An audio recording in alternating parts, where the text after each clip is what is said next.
สบายดีท่านผู้ฟังที่เคารพทุกท่านพบกับรายการวิทยุภาคภาษาลาวสถานีวิทยุ FEBC รายการ30นาทีต่อไปนี้หวังว่าจะเป็นประโยชน์ต่อท่านผู้ฟังในการดำเนินชีวิตเมื่อท่านผู้ฟังได้ติดตามรายการนี้ท่านก็จะมีความหวังมีความสุขในการดำเนินชีวิตเชิญท่านผู้ฟังติดตามได้ดังต่อไปนี้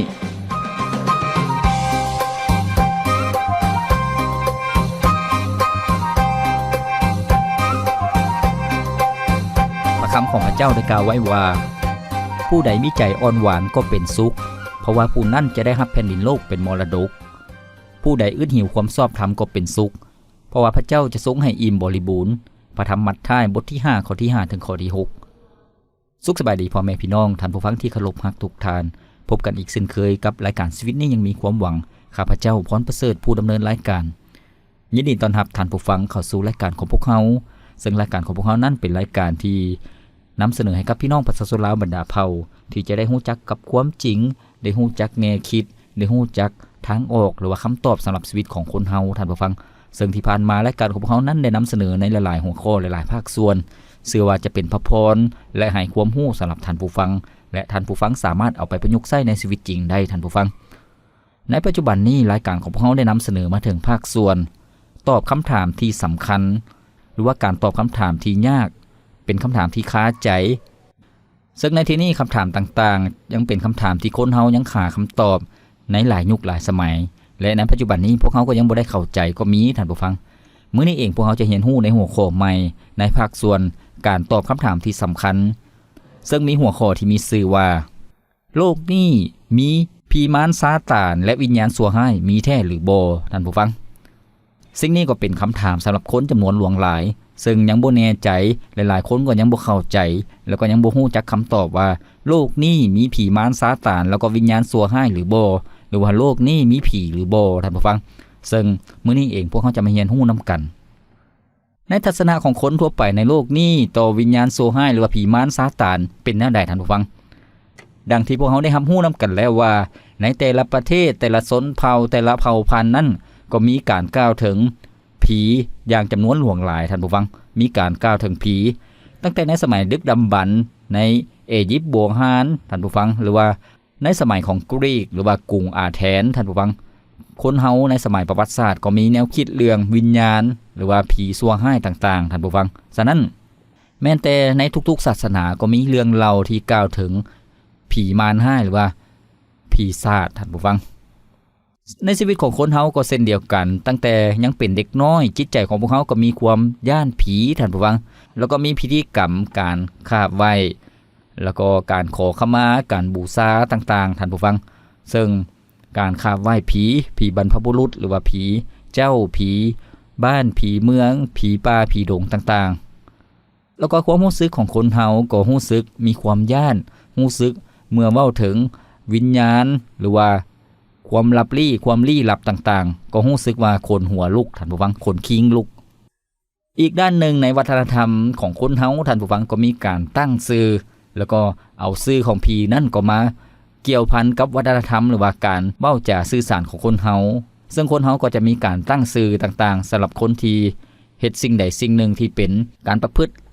ในด้านใดด้านหนึ่งเช่นคนเจ้าสู้ก็ว่าผีเจ้าสู้คนกินเหล้าก็ว่าผีขี้เหล้าคนลิ้นไพ่การพนันก็คือว่าผีพนันท่านผู้ฟังแล้วก็มีสิ่งต่างๆท่านผู้ฟัง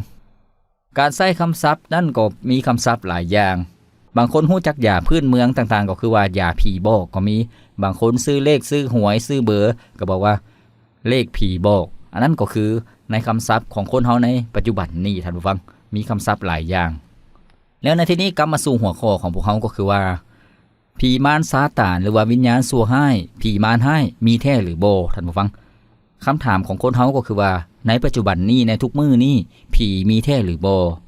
คำตอบก็คือว่าผีมีแท้ท่านผู้ฟังวิญญาณชั่วร้ายหรือว่าผีมารซาตานนั้นมีแท้ๆซึ่งในพระคัมภีร์คัมภีร์ก็มีหลายๆบ่อนที่ได้เปิดเผยว่ามีผีชั่วร้ายแท้ๆท่านผู้ฟังซึ่งในสมัยของพระเยซูเจ้าพระองค์ทรงเฮ็ดพระราชกิจพระองค์ก็ทรงขับไล่ผีออกจากคนที่ถูกผีเข้าคนที่ถูกผีเข้านั้นจะบ่สามารถควบคุมตนเองได้แต่จะถูกผีนั้นควบคุมเฮ็ดให้นอนซักนอนดิ้นหรือว่ามีกำลังเหือแฮงคน 4-5 คนก็จับไว้ก็บ่อยู่นั่นก็คือคนที่ถูกผีเข้าท่านผู้ฟัง ฉะนั้นเมื่อพวกเขาได้รู้คำตอบแล้วว่าโลกนี้มีผีแท้ๆมีวิญญาณแท้ๆแล้วผีหรือว่าวิญญาณซัวร้ายนั้นมาจากไสท่านผู้ฟังหลายคนก็จะเข้าใจว่าผีหรือว่าวิญญาณซัวร้ายนั้นมาจากวิญญาณของคนที่ตายแล้วซึ่งในสถานที่ต่างๆที่คนตายบ่ว่าจะเป็นตายด้วยอุบัติเหตุตายด้วยการถูกฆาตกรรมต่างๆหรือว่าตายโหงดังที่คำเว้าของคนพื้นบ้านที่พวกเขาว่าการตายโหงฉะนั้นสถานที่ใดหนึ่งที่มีคนตายหรือว่ามีอุบัติเหตุก็เป็นน่าย่านกลัวเพราะว่าเขาเจ้าเชื่อว่า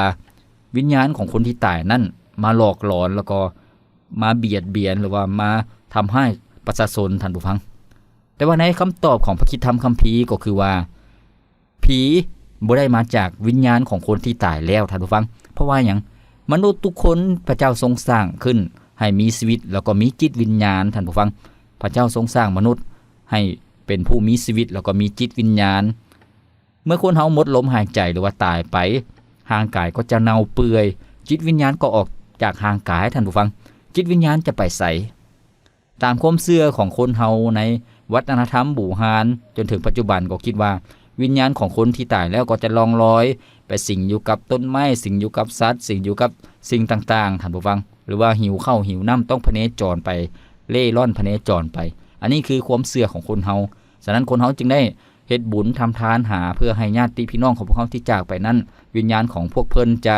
ได้กินอิ่มนุ่งอุ่นบ่ได้ทนทุกข์ทรมานอันนั้นคือความเชื่อของคนเฮาท่านผู้ฟังในวัฒนธรรมบ้านเฮาของลาวเฮาแต่ว่าในความเป็นจริงแล้วพระคริสตธรรมคัมภีร์ซึ่งเป็นคำสอนของพระเจ้าเป็นความจริงได้เปิดเผยให้พวกเขาได้รู้ว่าวิญญาณของคนที่ตายแล้วไป2บ่อนท่านผู้ฟังบ่อนทำอิฐก็คือว่าแดนมรณะหรือว่าแดนคนตายท่านผู้ฟังบ่อนที่2ก็คือแผ่นดินสวรรค์หรือว่าเมืองสวรรค์นั่นเองคนเฮาเมื่อจากโลกนี้ไปเมื่อตายแล้วจิตวิญญาณก็จะออกจากร่างกายท่านผู้ฟังแล้วก็จะถูกห่วมไปอยู่2บ่อนคือกันกับเหล็กก้าหรือว่าแม่เหล็กที่ดูดเอาเหล็กท่านผู้ฟังดูดเข้าไปบ่อนใดบ่อนหนึ่งฉะนั้นพระคริสตธรรมคัมภีร์ได้เปิดเผยให้พวกเขาเห็นอย่างชัดเจนคนที่ตายแล้วคนอธรรมหรือว่าคนบาปก็จะไปแดนมรณะหรือว่าเกี่ยมตัวเข้าสู่การพิพากษาอยู่ในนรกบึงไฟส่วนคนชอบธรรมหรือว่าคนที่เป็นคนที่วางใจในพระเจ้าก็จะเข้าในแผ่นดินสวรรค์เป็นประชากรของพระเจ้ามีความสุขตลอดไปนั่นก็คือพระคัมภีร์ได้เปิดเผยให้พวกเขาเห็นว่าจิตวิญญาณของคนเฮานั้นได้ไป2บ่อนจิตวิญญาณนี่จะบ่ตายจักเทื่อจะอยู่ตลอดไปแต่ว่าสถานที่นั้นจะอยู่บ่อนใดจะอยู่บ่อนที่มีความสุขตลอดไปหรือว่าอยู่บ่อนที่มีความทุกข์มีความทรมานตลอดไปมีความห้องไห้หรือว่าห้อนด้วยไฟนรกตลอดไปฉะนั้นพวกเขาจะพิจารณาในเรื่องต่อไปในมื้อหน้าเกี่ยวกับเรื่องแผ่นดินสวรรค์แล้วก็แผ่นดินนรกท่านฟังแต่ว่ามื้อนี้พวกเขาจะมาเรียนรู้เรื่องวิญญาณซัวร้ายและผีมารซาตานมาจากไสมีแท้หรือบ่ฉะนั้นท่านผู้ฟังที่เคารพพระคริสตธรรมคัมภีร์ได้เปิดเผยให้พวกเราเห็นอย่างชัดเจนว่าซาตานและวิญญาณซัวร้ายนั้นมีจริงแล้วก็มีที่มาท่านผู้ฟังมีที่มาจากไสพระคัมภีร์ได้เปิดเผยให้พวกเราเห็นที่มาของผีมารซาตานก่อนที่ผีมารซาตานจะตกต่ำผีมารซาตานมาจากไสในพระธรรมเอสยาห์บทที่14ข้อที่12ถึงข้อที่15ได้กล่าวไว้ว่าลูซิเฟอร์ดวงดาวส่องใสในตอนเช้าเอ้ยเจ้าได้ตกลงจากสวรรค์แล้วน้อในอดีตนั้นเจ้าได้ตีสนะหลายๆชนชาติแต่บัดนี้เจ้าพัดถูกโยนลงขี้ดินเจ้าได้เว้าในใจว่าค่อยจะขึ้นไปสวรรค์และตั้งบัลลังก์ของค่อยไว้ในที่สูงสุดเหนือดวงดาวต่างๆค่อยจะต้องนั่งดังกษัตริย์ถึงภูทางทิศเหนือบ่อนที่พระทั้งหลายซุ่มนุมกันอยู่นั่นค่อยจะต้องขึ้นไปเหนือจอมเมฆและเป็นดังองค์ทรงฤทธิ์อำนาจยิ่งใหญ่แต่แล้วเจ้าพัดถูกทิ่มลงมาสู่บ่อนลึกที่สุดของแดนมรณะท่านผู้ฟังที่เคารพพระคัมภีร์ได้บอกให้พวกเราเห็นว่าลูซิเฟอร์ท่านผู้ฟังลูซิเฟอร์ซึ่งเป็นเทวดาตนหนึ่งที่พระเจ้าทรงสร้างขึ้นพระเจ้าทรงสร้างเทวดาเทพเจ้าต่างๆพระเจ้าทรงสร้างแล้วก็พระเจ้าทรงสร้างจักรวาลนี้สร้างโลกนี้แล้วก็สร้างมนุษย์ท่านผู้ฟังทูตสวรรค์หรือว่าเทวดาพระเจ้าก็สร้างขึ้นพระเจ้าบ่ได้สร้างผีมารให้หรือว่าวิญญาณซัวให้แต่พระเจ้าทรงสร้างสิ่งที่ดีทุกอย่างที่พระเจ้าสร้างนั้นมีสง่าราศีมีพระรัศมีมีความงดงามดังลูซิเฟอร์ก็เป็นหนึ่งในเทวดาที่ สวยสดงดงามมีสง่าราศีที่พระเจ้าสร้างขึ้นลูซิเฟอร์ก็เป็นเทวดาที่นำในการนมัสการพระเจ้าอยู่ถึงแผ่นดินสวรรค์แต่ว่ามื้อหนึ่งลูซิเฟอร์อยากยกตัวเองขึ้นเป็นใหญ่เท่าเทียมกับพระเจ้าฉะนั้นเมื่อลูซิเฟอร์กบฏต่อพระเจ้าอยากเป็นพระเจ้าอยากให้อยู่ถึงสวรรค์นมัสการลูซิเฟอร์เองพระเจ้าก็เลยลงโทษลูซิเฟอร์ให้ลงมาจากสวรรค์ท่านผู้ฟังแล้วก็ลงมาสู่แผ่นดินโลกฉะนั้นลูซิเฟอร์จากการเป็นเทวดาที่งดงามมีสง่าราศีก็กลายเป็นมารซาตานท่านผู้ฟังแล้วก็ลูซิเฟอร์ลงมาจากสวรรค์ก็นำเอาเทวดา1/3อยู่ถึงสวรรค์ลงมาเทวดาก็ติดตามลูซิเฟอร์ลงมาเป็นสมุนหรือว่าเป็นลูกน้องของลูซิเฟอร์จากการเป็นทูตสวรรค์หรือว่าเป็นเทวดานั้นก็กลับกลายเป็นวิญญาณชั่วร้ายต่างๆอยู่ในโลกนี้ท่านผู้ฟังฉะนั้นการตกต่ำของผีมารซาตานหรือว่าถือพระเจ้าปลดออกจากตำแหน่งทูตสวรรค์ก็กลายเป็นวิญญาณที่ชั่วร้ายท่านผู้ฟังเมื่ออยู่ในโลกนี้ในหลายพันปีท่านผู้ฟังบรรดาเทวดาก็กลายเป็นวิญญาณชั่วร้ายเพราะว่ากบฏต่อพระเจ้าฉะนั้นเวียกงานของพวกมันแม่นอย่างท่านผู้ฟังในการกบฏต่อพระเจ้าก็คือว่าเวียกงานของพวกมันก็คือสิ่งที่มิตรก็คือต่อต้านพระเจ้าขัดขวางแผนการหรือว่าน้ำพระทัยของพระเจ้าพระเจ้าอยากให้น้ำพระทัยของพระองค์สำเร็จอยู่ในโลกนี้อยากให้คนมีความสุขในหู้จักกับพระเจ้าแต่ว่าผีมารให้หรือว่าผีมารซาตานมันก็เฮ็ดสิ่งที่หลอกลวงมันได้ล่อลวงมนุษย์ท่านผู้ฟังให้ลงผิดไปเพราะว่าหยังเพราะว่าผีมารให้มันฮู้ว่าบอนอยู่ของมันคืออยู่ในนรกบึงไฟเมื่อพระเยซูเจ้าจะทรงพิพากษาในตอนสิ้นยุคผีมารให้ก็จะถูกทรมานอยู่ในนรกบึงไฟพร้อมกับสมุนของมันท่านผู้ฟังฉะนั้นมันจึงพยายามล่อลวงมนุษย์หลอกลวงมนุษย์ให้ตกในนรกบึงไฟเฮ็ดสิ่งที่ชั่วร้ายต่างๆเวียกงานของมันก็คือว่าล่อลวงมนุษย์แล้วก็บ่เพียงแต่เท่านั้นท่านผู้ฟังเวียกงานของผีมารให้ก็คือครอบงำโลกแห่งความมืดท่านผู้ฟังครอบงำโลกแห่งความมืดในพระคัมภีร์ได้บอกอย่างชัดเจนอยู่ในพระธรรมเอเฟโซบทที่6ข้อที่12พระคัมภีร์ได้กล่าวไว้ว่าด้วยว่าพวกเขาบ่ได้ต่อสู้กับเลือดและเนื้อหนังแต่ต่อสู้กับเหล่าวิญญาณที่มีอำนาจชั่วร้ายในอากาศสถานคือผู้ครอบครองบรรดาผู้มีอำนาจและบรรดาเหล่าวิญญาณชั่วร้ายทั้งหลายที่ครอบครองอยู่ในยุคมืดนี้แม่นแล้วท่านผู้ฟังในที่นี้พระคัมภีร์ได้บอกให้บรรดาคริสเตียนหรือว่าผู้เชื่อเมื่อเชื่อวางใจในพระเยซูเจ้าการดำเนินชีวิตในโลกนี้ก็ยังต้องสู้กับฝ่ายจิตวิญญาณก็คือว่าสู้กับบรรดาวิญญาณชั่วร้ายที่ครอบครองโลกที่มืดมนโลกที่มีแต่ความบาปครอบครองในยุคมืดท่านผู้ฟังฉะนั้นการดำเนินชีวิตคริสเตียนต้องเชื่อฟังพระเจ้าและเพิ่งพาฤทธิ์เดชจากพระองค์จึงจะมีชัยชนะเหนือวิญญาณชั่วร้ายท่านผู้ฟังแล้วก็อีกจุดหนึ่งอยู่ในพระธรรม1โยฮันบทที่5ข้อที่19ในที่นี้ได้บอกว่าเฮาทั้งหลายฮู้แล้วว่าพวกเฮาเกิดมาจากพระเจ้ามนุษย์โลกทั้งหมดจมอยู่ใต้อำนาจของมารชั่วร้ายในที่นี้จดหมายของอัครสาวกโยฮันเขียนถึงบรรดาผู้เชื่อก็คือว่าผู้เชื่อหรือว่าบรรดาคริสเตียนนั้นเชื่อวางใจในพระเยซูเจ้าก็เกิดจากพระเจ้ามนุษย์โลกหรือว่ามนุษย์ทุกคนทั้งหมดอยู่ในโลกนี้ก็จมอยู่ใต้อำนาจของผีมารชั่วร้ายก็คือว่ามารชั่วร้ายนั้นมันครอบครองหรือว่าครอบงำชีวิตของมนุษย์ทุกคนเฮ็ดให้คนเฮานั้นเจ็บไข้ได้ป่วยเฮ็ดให้ชีวิตของมนุษย์นั้นทนทุกข์ทรมานเฮ็ดให้ชีวิตของมนุษย์นั้นพ่ายแพ้ต่อการล่อลวงต่อความผิดบาปแล้วก็มีสิ่งที่บ่ดีเกิดขึ้นในสังคมในชีวิตในครอบครัวการนอกอกนอกใจกันการผิดเถียงกันการตบตีกันการฆ่ากันการผิดศีลธรรมเรื่องเพศต่างๆเรื่องหยังอีกท่านผู้ฟังเรื่องกินเหล้าเมายาสิ่งเสพติดอบายมุขต่างๆสิ่งเหล่านี้ก็คือเบื้องหลังคือผีมารชั่วร้ายมันพยายามเบื่อเมาคนเฮาให้ชีวิตตกต่ำและจมลงไปจนสู่ความตายความจิบหายวายวอดท่านผู้ฟังนั่นก็คือเวียกงานของผีมารให้ท่านผู้ฟังฉะนั้นผีมารให้บ่ได้มีผลดีหยังต่อคนเฮาหรือว่าบ่ได้มีเจตนาดีหยังต่อมนุษย์เฮาท่านผู้ฟังมันเฮ็ดให้คนเฮานั้นทนทุกข์ทรมานมันเข้ามาเบียดเบียนเข้ามาสิงอยู่ในชีวิตของคนเฮาเฮ็ดให้คนเฮานั้นพิการหรือว่าเจ็บไข้ได้ป่วยไปในพระคัมภีร์ก็บอกพวกเฮาอย่างชัดเจนแล้วก็มันได้เฮ็ดสิ่งที่หลอกลวงสิ่งที่ล่อลวงต่างๆพวกเขาจะเห็นว่าการดูหมอการระลึกชาติได้การเห็นสิ่งที่เกิดขึ้นในอดีตตั้งแต่ปู่ย่าตายายต่างๆคนที่ถูกผีเข้าหรือว่าคนที่ดูหมอต่างๆเว้าได้อย่างถูกต้องเพราะว่าหยังเพราะว่าวิญญาณชั่วร้าย มันเฮ็ดให้คนเฮาหลงเชื่อและขาบไหว้บูชาแล้วก็เป็นทาสของมันท่านผู้ฟังเป็นหยังผีมารซัวร้ายมันจึงฮู้สิ่งที่เกิดขึ้นในอดีตก็เพราะว่ามันอยู่มาดนนานท่านผู้ฟังมันอยู่ก่อนเฮาก่อนจะถึงรุ่นของเฮามันก็อยู่ในรุ่นปู่ย่าตายายของพวกเฮามันจึงฮู้เหตุการณ์ฮู้เห็นสิ่งต่างๆมันเอาสิ่งเหล่านั้นมาล่อลวงมนุษย์มาหลอกลวงมนุษย์เฮ็ดให้มนุษย์นั้นหลงเชื่อท่านผู้ฟังท่านฟังที่เคารพมื้อนี้พวกเฮาได้เรียนรู้ในหัวข้อการตอบคำถามที่สำคัญซึ่งหัวข้อที่บอกว่าซาตานและวิญญาณซัวร้ายหรือว่าผีมารนั้นมีแท้หรือบ่พวกเฮาได้เรียนรู้คำตอบแล้วว่ามีแท้และพวกเขาจะหลุดพ้นจากอำนาจของผีมารซาตานหรือว่าวิญญาณซัวร้ายได้แนวใดให้พวกเขามาพักฟังเพลงจากรายการของพวกเขาก่อนจัก1เสียงเพลงแล้วพวกเขาจึงมาเรียนรู้วิธีการที่จะหลุดพ้นออกจากอำนาจการครอบครองการครอบงำของผีมารให้ท่านผู้ฟังในวันที่ต้องมองให้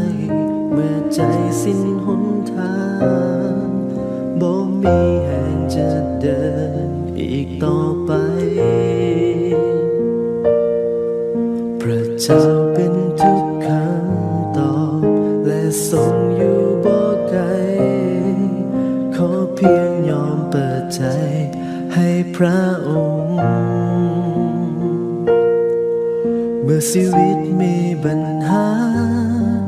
เมื่อพายุโถมเข้าใส่ความหวังทั้งหัวใจขอฝากไว้ที่พระองค์พระองค์บ่เคยปาทิ้งให้ต้องเดินอยู่ลำพังชีวิตคือความหวังในพระองค์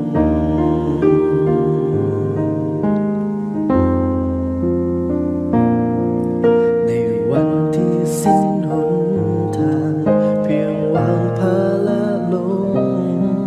พระองค์จะดูแลบ่ห่างไกลกับทุกได้ทุกอย่างพระองค์ทรงเข้าใจมอบทุกสิ่งไว้ที่พระองค์เมื่อชีวิตมีปัญหาเมื่อพายุโถมเข้าใส่ความหวังทั้งหัวใจขอฝากไว้ที่พระองค์พระองค์บ่เคยปาทิ้งให้ต้องเดินอยู่ลำพังชีวิตคือความหวังในพระองค์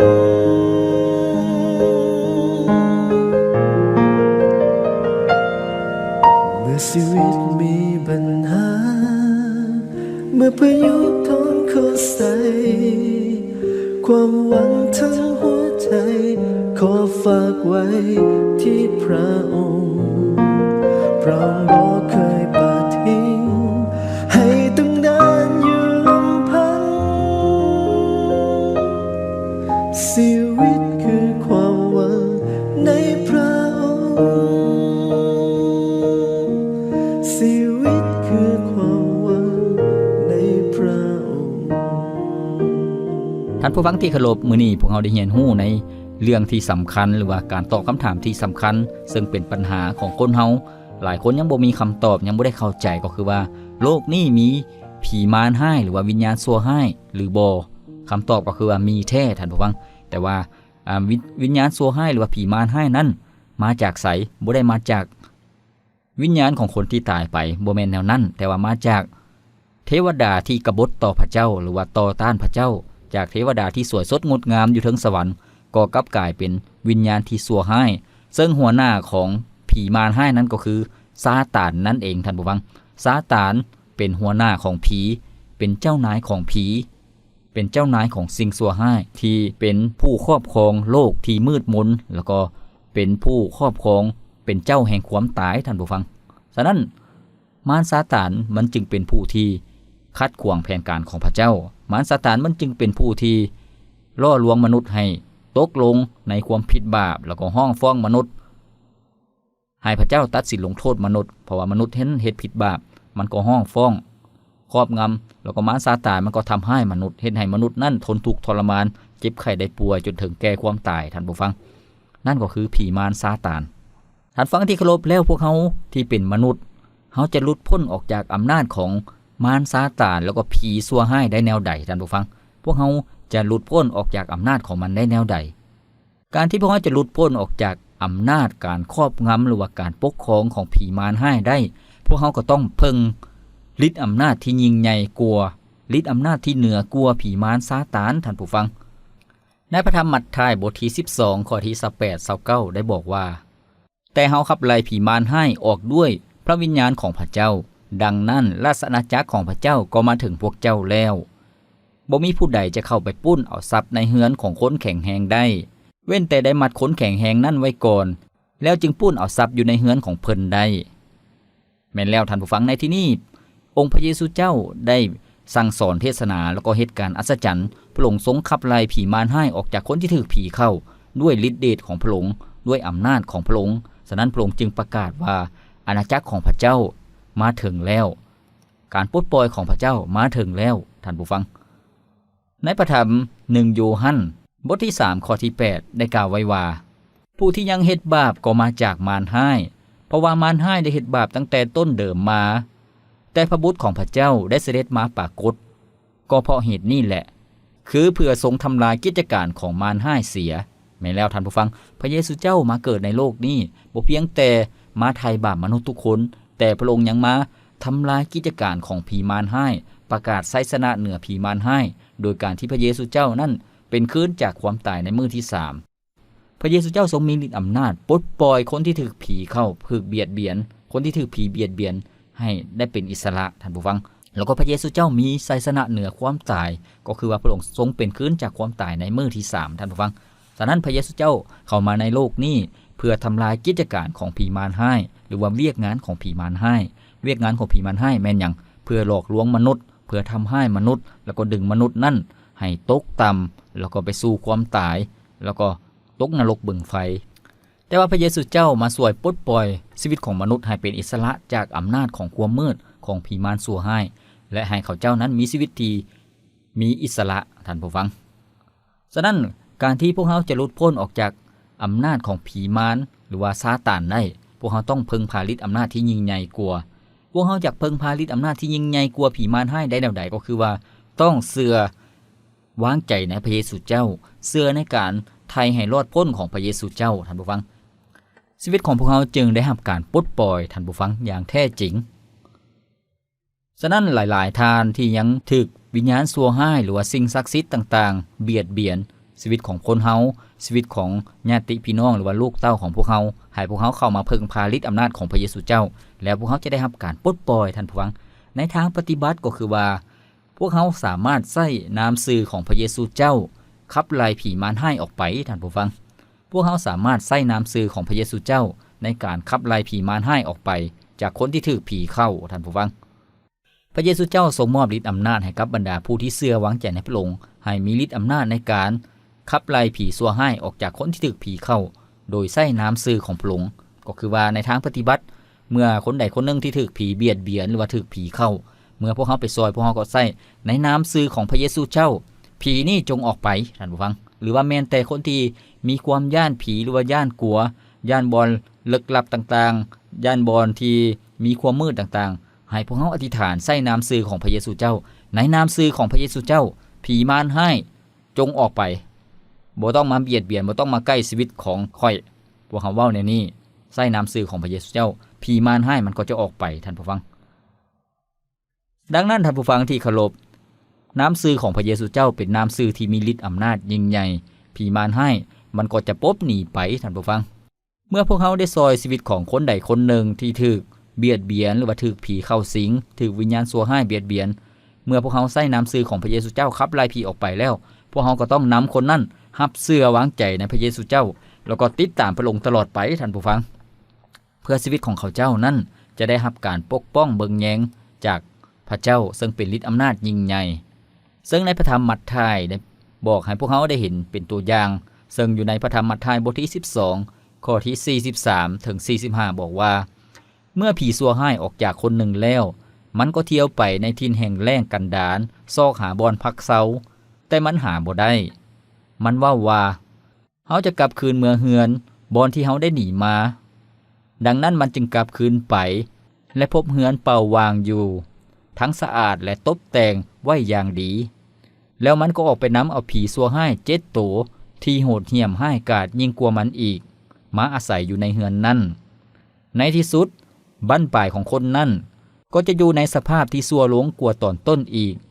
นั่นแหละคือสิ่งที่จะเกิดขึ้นกับคนซัวในยุคนี้แม่นแล้วท่านผู้ฟังพระเยซูเจ้าได้สั่งสอนบรรดาประชาชนที่มาฟังพระองค์ทรงเหตุการณ์อัศจรรย์ในการขับไล่ผีมารให้ออกจากคนที่ถูกผีเข้าพระเยซูเจ้าก็แนะนำให้บรรดาผู้ฟังประชาชนทุกคนมาเชื่อวางใจในพระองค์เพื่อจะได้รับการป้องกันเพื่อจะรับการปกป้องเบิงแยงจากวิญญาณชั่วร้ายท่านผู้ฟังแต่ว่าประชาชนหลายคนบ่ได้เชื่อวางใจในพระเยซูเจ้าเช่นเดียวกันคนที่ถูกผีเข้าเมื่อถูกขับไล่ผีออกแล้วแต่ว่าชีวิตคนที่ถูกผีเข้านั้นบ่ได้ยอมรับเชื่อวางใจในพระเยซูเจ้าชีวิตของคนนั้นก็บ่มีสิ่งที่ป้องกันหรือว่าปกป้องรักษาผีก็จะมาเข้าในชีวิตของคนนั้นแล้วก็บ้านปลายชีวิตของคนนั้นก็จะห้ายแฮงกว่าเก่าท่านผู้ฟังซ้ำโบนำก็คือว่าจะถูกผีเบียดเบียนหรือว่าผีทำให้หลายกว่าเก่าชีวิตก็จะเป็นบ้าหรือว่าปวงบ้าไปเลยก็มีฉะนั้นท่านผู้ฟังที่เคารพมื้อนี้พวกเฮาได้ยินข่าวดีได้ฮู้จักความจริงก็คือว่าผีมารให้นั้นมันจะบ่มีชัยชนะเหนือพระเยซูเจ้าเพราะพระเยซูเจ้ามีชัยชนะเหนือมันท่านผู้ฟังพวกเฮาบ่ต้องย่านผีมารชั่วร้ายเมื่อพวกเฮาเชื่อวางใจในพระเยซูเจ้าพระเยซูเจ้าจะทรงปกป้องเบิงแยงและต่อสู้แทนพวกเขาอย่างแน่นอนท่านผู้ฟังฉะนั้นท่านผู้ฟังที่เคารพมื้อนี้พวกเฮาได้เรียนรู้ในหัวข้อที่สำคัญที่บอกว่าวิญญาณชั่ว